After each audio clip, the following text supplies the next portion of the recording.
Sanctions are war, and not in a hyperbolic sense. They are real attacks that kill real people.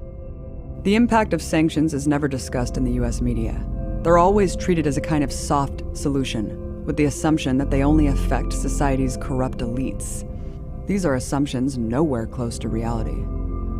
Sanctions hurt the most vulnerable, and by design. That's why they intentionally target medicine, clean water, and access to food.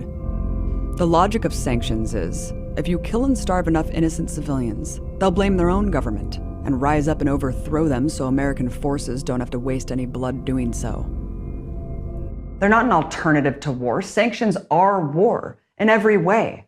So what has Trump done with the daggers of US sanctions? He's shown the true face of his foreign policy.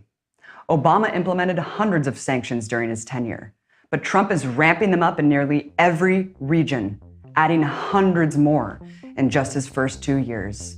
The most destructive application of sanctions has been in Iran, where Trump upended Obama's historic nuclear deal and added 143 sanctions that have since debilitated their economy.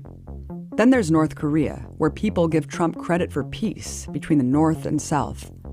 Amazingly, despite the media's rhetoric of Trump bowing down to dictators, he has installed 80 new sanctions on the DPRK, compared to the 74 applied by Obama. In Syria, Trump has authorized a stunning 287 new sanctions. That's almost double the amount applied under Obama. He's administered 43 new sanctions on Libya so far. In Russia and Ukraine, Trump has defied the notion he's a Putin puppet by sanctioning the region 105 times so far. Next is Venezuela. Even though Obama added 7 sanctions during his term, Trump's laser focus is set on destroying the country once and for all.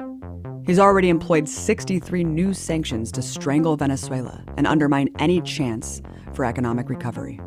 He's imposed many more sanctions on independent, progressive countries like Cuba and Nicaragua.